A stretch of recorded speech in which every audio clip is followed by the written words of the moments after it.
찾으신 줄 알고 1절부터 봉독해 드리겠습니다. 헤롯 왕 때에 예수께서 유대 베들레헴에서 나심에 동방으로부터 박사들이 예루살렘에 이르러 말하되 유대인으로 왕으로 나시니가 어디 계시냐? 우리가 동방에서 그의 별을 보고 그에게 경배하러 왔노라 하니 헤롯 왕과 온 예루살렘이 듣고 소동한지라.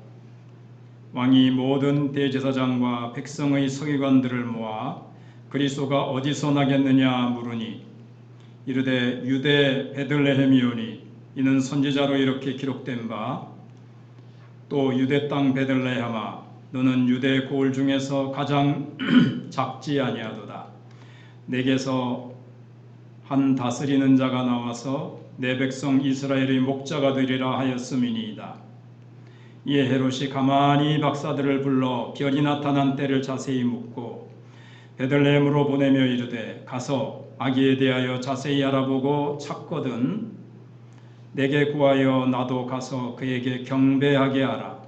박사들이 왕의 말을 듣고 갈새 동방에서 보던 그 별이 문득 앞서 인도하여 가다가 아기 있는 곳 위에 머물러 서 있는지라. 그들이 별을 보고 매우 크게 기뻐하더라.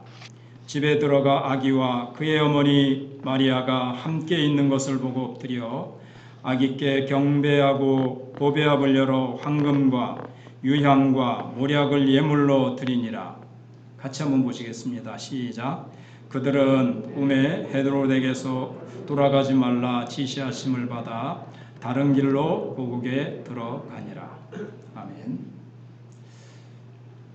오늘 참 즐거운 성탄절입니다. 하나님의 아들 예수님께서 우리를 구원하시기 위해서 우리에게 참 평안과 기쁨을 주시기 위해서 친히 낮고 천한 이 땅에 사람의 모습으로 아기의 모습으로 이 땅에 오신 참으로 귀한 날입니다. 우리 아까 인사했지만 한 번 더 주변에 계신 분들과 기쁘다 구주 오셨습니다 또는 메리 크리스마스 하셔도 되고 간단하게 통일해서 그죠? 메리 크리스마스. 네, 기쁘다 구주 오셨습니다. 기쁘다 구주 오셨네.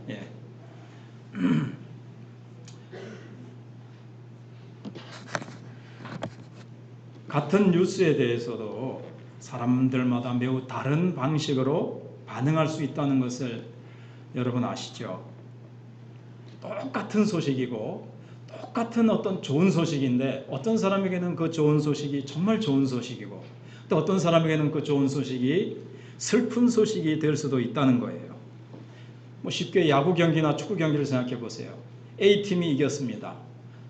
A팀을 지지하고 평소에 좋아하는 사람들은 와 A팀이 이겼다.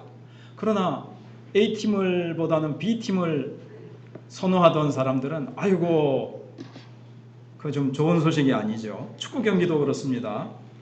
자, 어떤 음악 공연을 했어도 사람들은 요즘 무대 위에서 춤을 난리가 아니게 추고 이러면 옛날 사람들은 듣고 저게 뭘 하는 거냐 이럴 수가 있고 요즘 청년들은 신나게 그 음악을 듣고 좋아하기도 하고 그래서 똑같은 어떤 내용에 대해서 사람들의 반응은 다르다는 거죠. 같은 뉴스에 대해서도 다른 반응을 보이게 됩니다. 어떤 사람에게 매우 관심 있는 소식, 너무나도 기쁜 소식, 그런데 다른 사람들에게는 그냥 그게 나하고 무슨 상관이 있어? 무관심하고 또 슬픈 소식이 될 수도 있습니다. 그래서 오늘 크리스마스인데 이것도 하나의 소식, 이것도 하나의 뉴스입니다. 이 첫 번째 크리스마스에 대해서 여러 가지 반응이 있었는데 오늘 보시면 세 종류의 반응이 있다는 것을 알 수가 있습니다. 어떻게 보면 세 종류의 크리스마스예요. 똑같은 크리스마스지만 헤롯 대왕에게는 또 대제사장과 서기관들에게는 또 예수님을 찾아온 동방 박사들에게는 각기 다른 모습의 성탄절임을 볼 수가 있습니다. 먼저 첫 번째는 우선 제가 앞으로 쭉 돌려가지고 하나씩 해보겠습니다. 첫 번째 반응은 우리가 헤로덱에서 이제 생각해 볼 수가 있습니다. 헤롯 왕 때에 예수께서 유대 베들레헴에서 나셨거든요. 근데 동방으로부터 박사들이 예루살렘에 이르렀습니다. 그래서 우선은 헤롯 왕은 누군가 하면 그 당시 이 유대 땅 이스라엘을 통치하고 있는 이 분봉왕 로마가 그 당시에 이렇게 온 세계를 그 지역을 다스리고 있었는데 이스라엘은 이제 식민지 지배하에 있었죠. 그래가지고 우리나라의 일제가 총독을 파송을 하듯이 이 유대 지방에 헤롯이라는 이 분봉왕을 총독처럼, 총독은 뭐 빌라도 총독이 따로 있지만 왕으로서 헤롯 왕을 이제 세운 거예요. 이 사람은 먹고 즐기는 걸 좋아하고 인상적인 일들을 아주 좋아했는데 공공사업을 한다든가 특별히 건축하는 것을 좋아했어요. 그래서 그 당시에 예루살렘에 성전도 세우는 그런 일을 이제 했습니다. 근데 이 사람은 우리가 잘 알고 있듯이 아주 사악한 왕입니다. 그래서 예수님이 이제 유대 땅에 왕이 오신다는 그 박사들의 소식을 듣고는 여러분들이 많이 아시겠지만 2살 이하의 아이들을 다 죽이라는 법령을 내려서 이제 죽이죠. 뿐만 아니라 그의 이 통치 말년에도 보면 어떤 자기 아내의 죽음과 관련해서 자기가 너무 화가 나가지고 300명의 산에 들린 그 어떤 의원들, 지금으로 말하면 어떤 공무원들이라 그럴까요? 300명을 개인적인 어떤 원한 때문에, 그러니까는 그 사람들하고 연루가 된 것이 아니라 자기 속에 일어나는 어떤 분노 때문에 300명을 학살하는 그런 아주 사악한 왕이었습니다. 그러니까 2살 아래 아이들을 죽이는 것은 아무것도 아닌 거죠. 그래서 지금 이제 왕을 뵙기 위해서 2절에 보니까 유대인의 왕으로 나시니가 어디 계시냐? 우리가 동방에서 그의 별을 보고 그에게 경배하러 왔노라. 이렇게 얘기하고 있습니다. 헤롯의 반응이 어땠을까요? 유대인의 왕으로 나시니, 지금 현실적으로 정치적으로 누가 왕이에요? 자기가 정치적으로 왕이에요. 근데 유대인의 왕이 또 하나가 나타난다는 거예요. 얼마나 이 기분이 속으로는 안 좋겠죠. 막 뒤틀리고 이거 큰일 났는데 내가 이게 계속해서 이 왕자를 지키고 있어야 되는데 새로운 왕이 태어나다니 이거 안 될 일이지 하면서 이는 안 돼. 이건 있을 수 없는 일이야. 나는 내 권력을 내줄 수가 없어. 두 왕이 있을 수는 없어. 하면서 그는 이제 위협을 느꼈던 겁니다. 그래서 우리에게는 참 좋은 소식인데 이 헤롯 왕에게는 굉장한 이제 질투를 느낀 거예요. 굉장한 위협을 느끼고 불안을 느끼게 되는 거예요. 여러분, 인간에게는 그런 면이 있습니다. 우리가 역사책을 보면 조선시대, 고려시대 이럴 때 보면요. 어떤 자기네들이 권력을 딱 잡고 있는데 혹은 어떤 사람이 자기의 좋은 자리를 가지고 있고 인기와 사랑과 존경을 독차지하고 있는데 자기보다 훨씬 뛰어난 사람이 탁 나타났습니다. 사람들의 이목이 거기에 주목이 됩니다. 사람들이 그 사람을 칭찬하고 뛰어나다고 하고 합니다. 근데 자기가 지금까지 존경을 받고 좋은 자리를 차고 있던 사람이 갑자기 불안한 거죠. 혹시 저 사람에게 내가 밀려서 내 자리에서 내가 쫓겨나지 않을까? 내가 받던 인기와 존경과 이 권력은 어떻게 되는 거야? 저 사람에게 내가 상당히 많이 뺏기겠는데 해가지고 그 사람을 암투를 하고 모략을 하고 죽이기도 하고 귀양을 보내기도 하고 어떻게든지 음모를 씌워서 귀양을 보내든지 그렇게 합니다.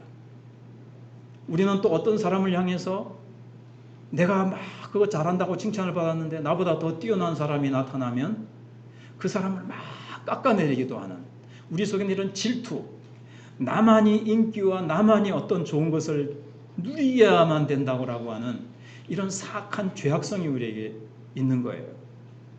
그래서 우리는 이 헤롯 왕에게서 우리에게 있는 어떤 질투심, 우리 속에 있는 잘못된 이런 심리적인 죄악을 우리는 한번 돌아봐야 됩니다. 그러면서 이제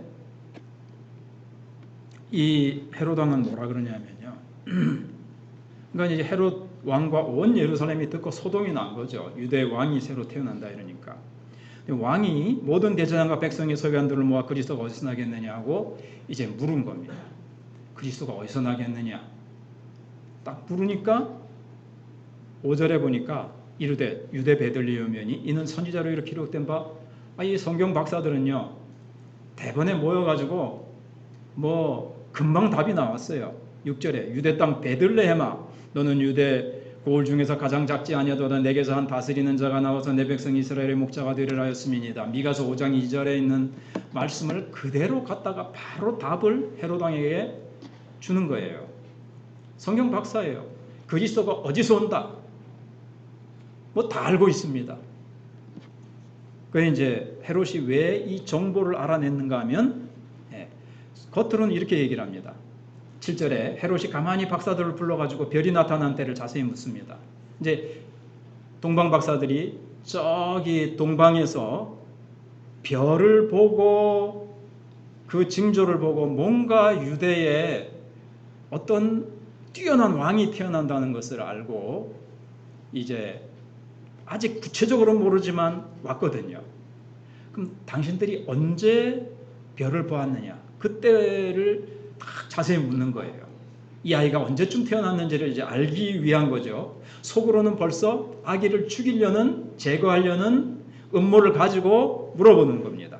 베들레헴으로 보내 그러면서 이제 장소를 가르쳐 주는 거죠. 베들레헴에서 왕이 태어나기로 예언이 되어 있다. 그러면서 성경을 이제 가르쳐 주면서 답을 가르쳐 줍니다. 그리고 아기에 대해서 자세히 알아보고 찾거든 내게 구하여 나도 가서 그에게 경배하게 하라. 나도 그 왕을 뵙고 싶다. 나도 그 왕을 만나고 경배드리고 싶다. 이렇게 이제 얘기를 하는 거죠. 그러나 속으로는 이제 거짓말이죠. 음모죠. 소문 없이 죽이기 위해서 아기로 태어나는 새 왕을 죽이기 위해서 거짓으로 얘기를 이제 하는 겁니다. 자, 그러면서 나도 가서 경배를 드리고 싶다고 얘기하지만 그게 아닌 거죠. 그래서 무고하게 나중에 이제 아기들을 죽입니다. 물론 이제 이 자료마다 조금씩 다르지만 그 당시에 인구가 적잖아요. 그래서 뭐 상당히 그 당시에 2살 아이들이 몇 명이었는지 모르겠어요. 제가 이번 주간에 잠깐 본 책에 나오는 거는 옛날에는 아기들이 그 사망률이 많았기 때문에 아기들이 많지 않고 한 20-30명 그렇게 보기도 하고 옛날 애들은 어떤 자료는 또 뭐 수백 명 보기도 하지만 20명이 됐든 30명이 됐든 인구가 적은 그 당시에 무고하게 아기들이 학살을 당하는 그런 일이 이제 일어나게 되는 겁니다. 자, 그러면 이제 우리에게 좀 생각해 볼 일이 있어요. 아까 우리가 질투심에 대해서 우리도 나보다 더 뛰어난 사람이 나타났을 때 나에게 미칠 어떤 해악 때문에 그 사람을 이렇게 어떻게든지 제거하거나 그 사람을 깎아내리려고 하는 그런 것들에 대해서 얘기를 했는데요. 한 가지 더 생각해 보면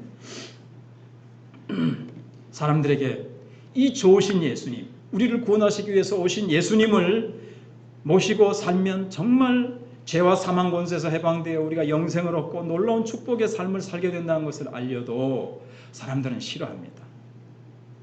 헤롯 왕과 같은 심리가 있는 거예요. 불신자들의 마음속에, 인간들 속에. 내가 내 인생의 왕입니다.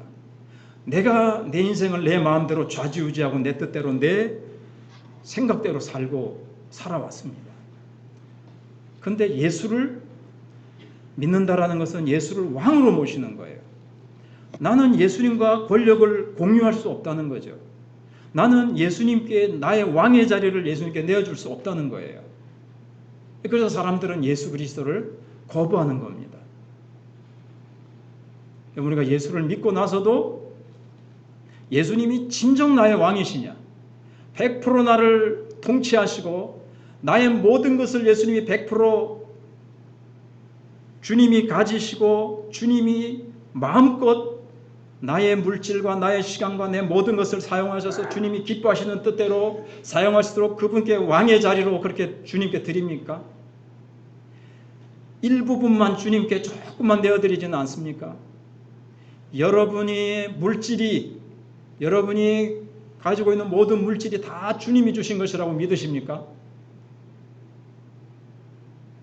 그 신앙의 고백이 11조인데 11조를 왜 못 드립니까?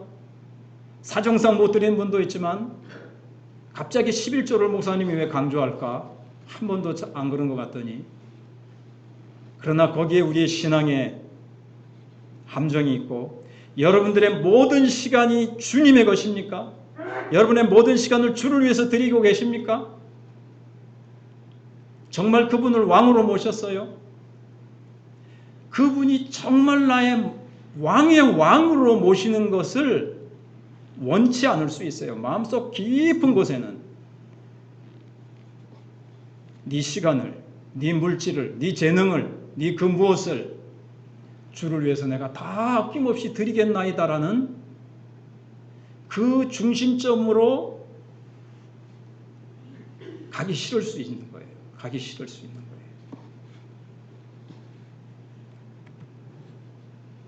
그 다음에 그래서 우리는 이 성탄절 정말 예수님은 왕으로 오셨습니다. 왕으로 오셨습니다. 겸손한 왕으로 오셨습니다. 내 마음속에 진정한 평화를 주시기 위해서 죄와 사망의 번민과 고통과 슬픔에서 우리를 건져주셔서 그분이 나의 목자가 되셔서 우리의 인생을 가장 복되고 아름답게, 물론 거기에는 고난과 시련이 따를 수 있지만 십자가를 지고 주님을 따르기 위해 따르는 데 있어서 어려움이 있을 수 있지만 정말 예수 그리스도는 왕으로 오셨고, 지금까지 내가 예수를 믿는다고 믿지만 예수님을 그냥 옆자리에 한 손님으로, 그리고 진정한 왕은 내가 왕이 되어서 물질도 어떤 인생의 결정도 그 어떤 것들도 사실은 내가 왕으로 되어 살았고, 오늘 예수 그리스도를 진정한 당신의 왕으로 모시시오 할 때에 고민이 있을 수가 있습니다. 내 물질을 주님께 다 드릴 수 없고, 내 시간을 주님께 다 주님의 뜻대로 드릴 수 없고, 정말 왕으로 드릴 수 없는 우리의 마음 깊은 곳에 숨겨져 있는 그런 부분을 생각해 보셨으면 좋겠습니다. 두 번째는 대제사장과 서기관들이 이 드라마에서, 이 소식에서 아주 큰 역할을 하지만 그들이 헤롯과 동방 박사들에게 메시아가 태어난 것을 가르쳐주는 아주 중요한 역할을 하지요.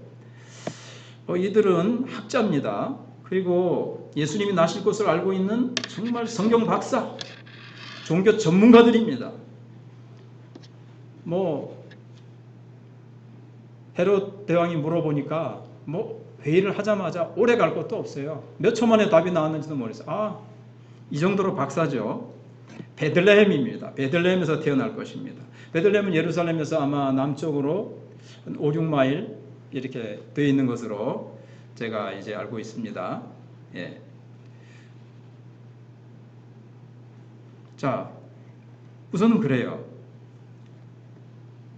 이 사람들이 다윗의 동네, 베들레헴, 다윗의 고향이잖아요. 베들레헴에서 다윗의 후손으로서 예수님이 태어나실 것이라는 것을 알고 있었어요. 그런데 이제 핵심은 뭐냐면 이들이 아무것도 하지 않았다는 거예요. 답을 가르쳐 줬습니다. 그리스도가 오셨다라는 소식을 들었습니다. 그래, 베들레헴에서 오신다고 돼 있어. 너희들 예수님 찾고 싶으면, 그 세왕에게 경배하고 싶으면 베들레헴으로 가봐. 끝. 자기들은요, 메시아를 기다리던 사람들이었기 때문에 그 소식을 듣고 흥분해야 되고 놀라야 되고 우리 같이 가봅시다라고 얘기를 해야 되는데 아무런 행동도 하지 않습니다. 아무런 행동도 없어요. 딱 그들은 정지되어 있습니다. 아무런 행동이 없는 사람들. 예수님이 오셨다라는 소식을 들어도 전혀 알고는 있지만 뭐 어릴 때부터 교회 다녀서 예수님 오시고 성탄절 알고 성탄절날 어릴 때 뭐 성급도 해보고 뭐도 해보고 다 해봤어요. 그러나 지금은 언제부터인가 멈춰져 있습니다. 여기 하나님의 백성들이에요. 성경을 너무 잘하는 박사들이에요. 어릴 때부터 성경은 많이 들어서 귀가 얼마나 커졌는지, 머리도 얼마나 커졌는지 뭐 다 알아요. 다 알아. 행동이 없습니다. 움직임이 없습니다. 정지되어 있는 신앙입니다. 정지되어 있어요. 그게 신앙입니까? 살아있는 신앙입니까? 죽은 신앙입니까? 하나님의 백성들이 그렇게 하나님이 약속하신 것을 머리로는 알고 있는데 몸은 움직일 줄 모르고 그 사실을 믿지 못하고 믿음으로 반응하지 못하고 가슴으로 반응하지 못하고 삶으로 반응하지 못하는 부류의 이 성탄절의 이 두 번째 부류의 사람들을 이제 얘기하고자 하는 겁니다.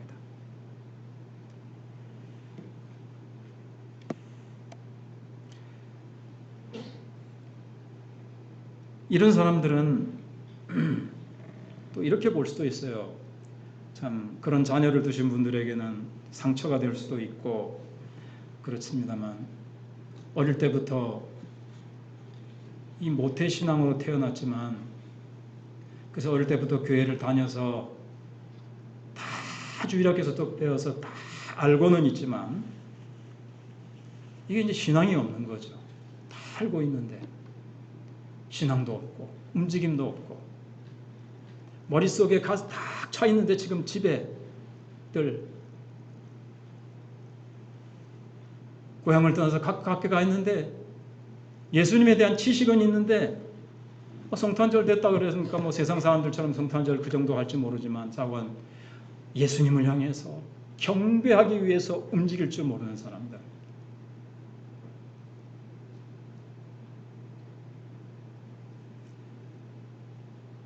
구주가 오셨고 구주가 정말 나의 왕이 되셨는데 어떻게 가만히 있을 수가 있단 말입니까? 이 사람들 참 이상한 사람들이죠.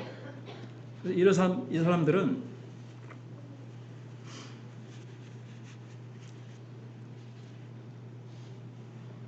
어떤 체험도 할 수 없느냐 하면 자 동방박사들은 예수님이 오시는데 저 멀리서 별이 나타나는 그런 어떤 은혜, 어떤 신비하고 놀라운 하나님의 은혜를 이들은 체험했고 중간에 별이 사라져서 이제 막 물은 거예요. 그래가지고 나중에 이제 가는데 또 별이 나타나서 별의 인도하심을 따라서 가는 그런 역사를 체험합니다. 그러나 성경을 지식적으로는 알지만 움직이지 않는 사람, 이런 은혜를 체험할 수가 없는 거예요. 나는 왜 신앙생활을 해도 아무런 체험도 없고 뭐 가슴에 뭐 아무것도 없는 정지되어 있는 죽은 신앙의 그런 자리에서 이제는 정말 하나님의 말씀이 지식으로만이 아니라 그 말씀이 내게 불이 되고 그 말씀이 내게 능력이 되고 힘이 되어서 그 말씀 앞에 내가 반응하고 정말 하나님 이 말씀이 정말입니까? 그렇다면 주님 이 말씀 앞에 내 인생을 한번 걸어보겠습니다.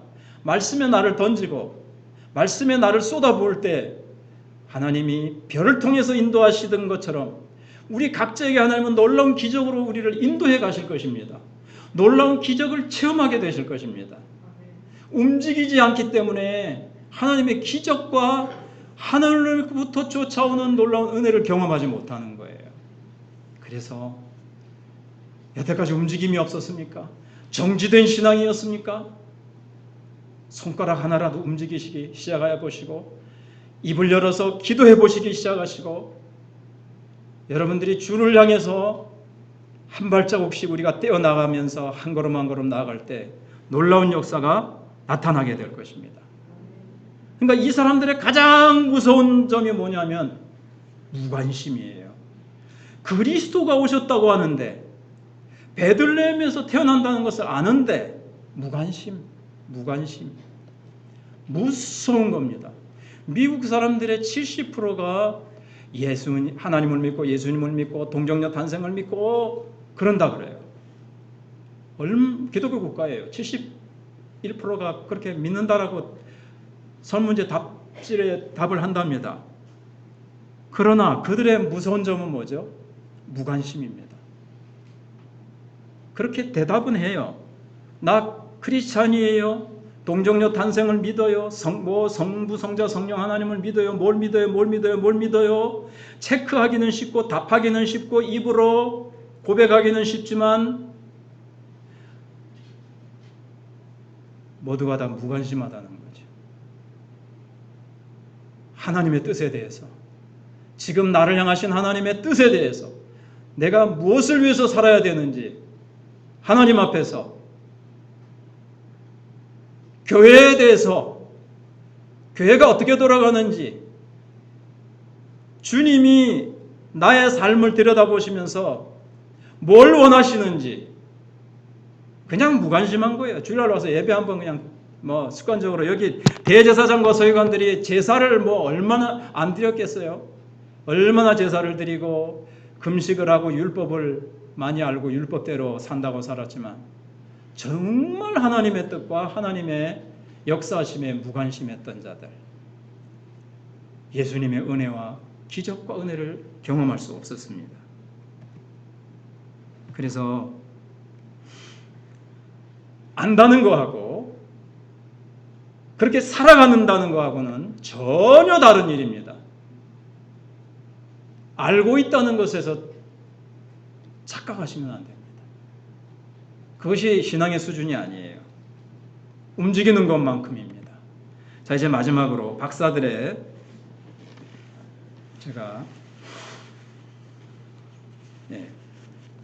오늘 좀 코를 이렇게 딱 따라서 이해해 주시고, 마지막으로 이제 박사들의 반응이 있습니다. 동쪽에서 왔다 그러는데 일종의 이들은 점성가들이라고 다들 얘기를 하고 있습니다. 페르시아나 바벨론에서 왔다라고 추정이 되는데 지금으로 말하면 이란, 이라크예요. 제가 그쪽 지역을 조금 이제 여행을 조금 해봤는데 거기에 건축물 같은 데 보면 점성에 대해서 이런 것들을 굉장히 관심이 있었다는 것을 좀 알 수가 있습니다.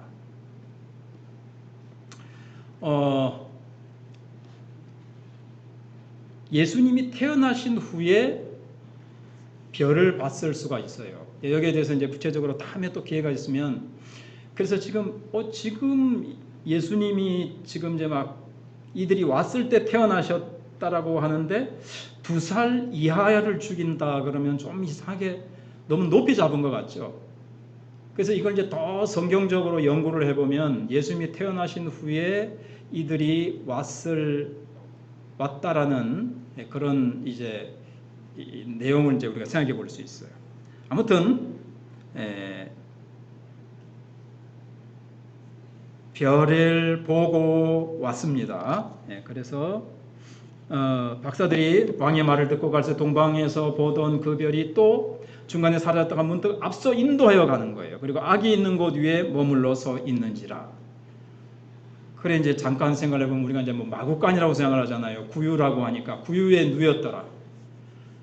사관에 누가복음 2장을 보면 이제 여관을 이제 막 찾으러 갔는데 호적하러 사람들이 많이 왔기 때문에 이제 여관이 꽉 찼어요.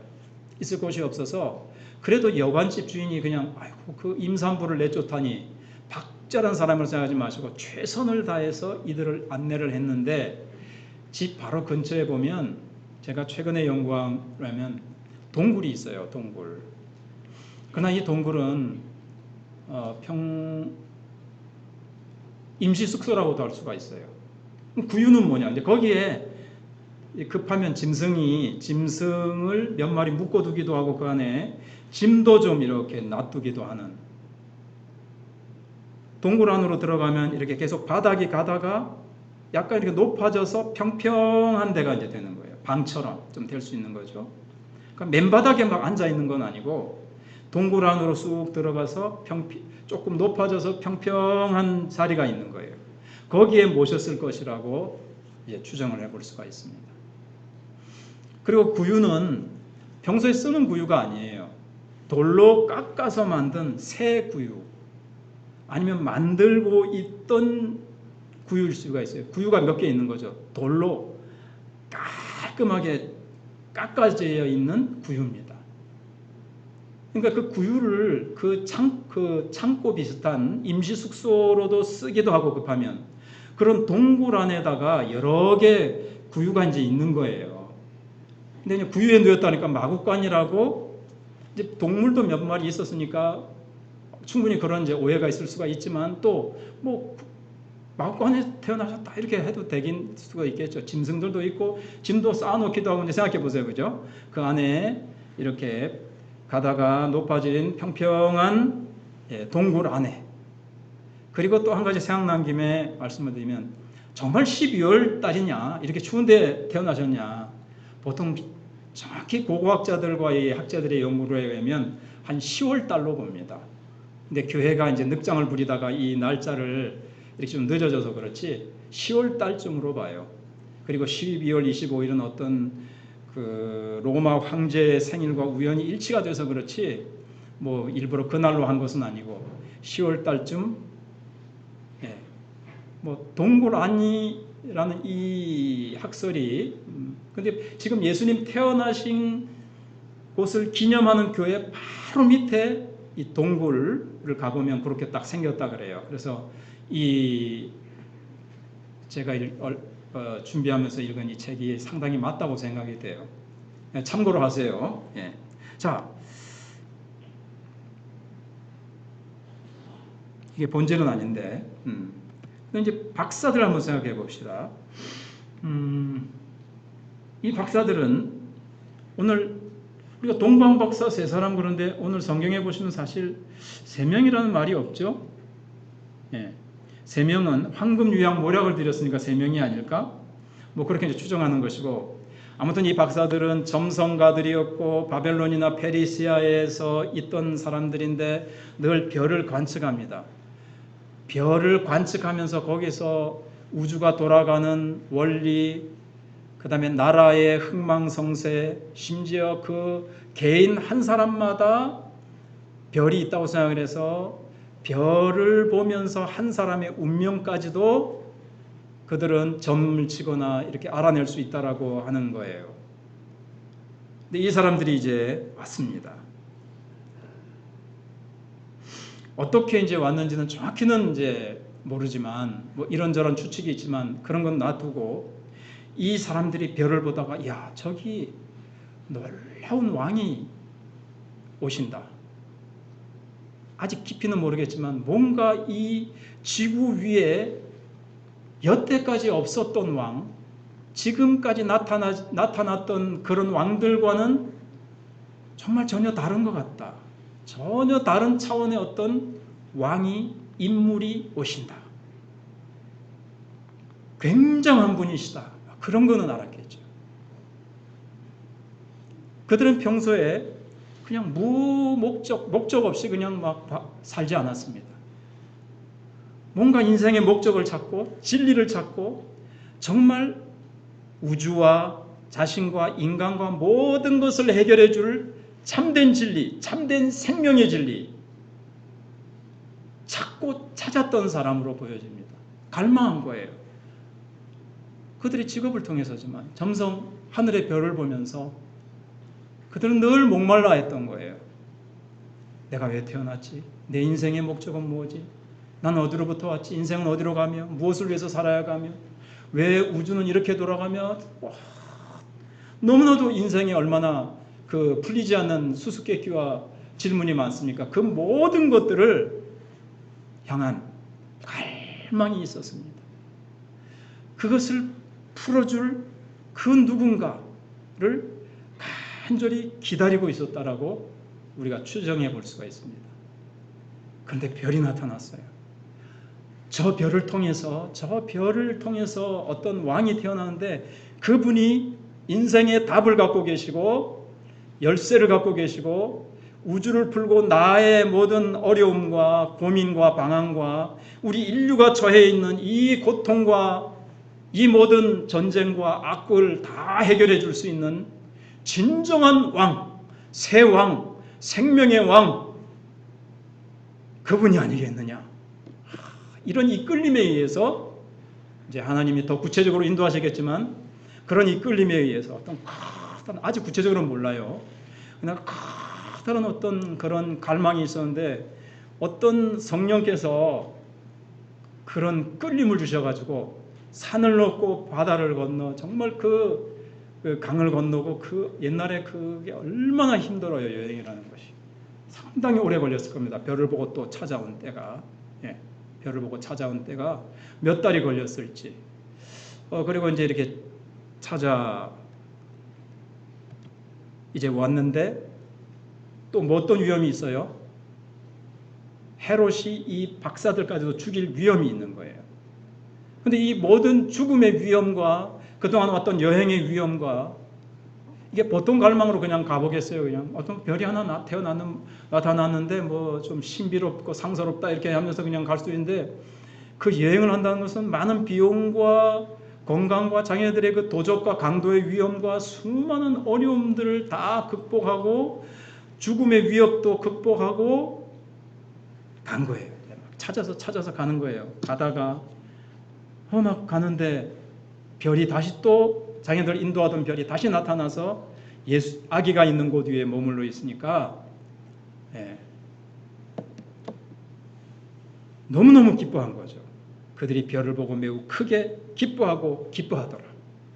그들이 갈망하던 답을 해결해 주시는 분, 인류의 문제를 해결해 주실 분, 자기네들이 그렇게 찾고 찾던 그 진리,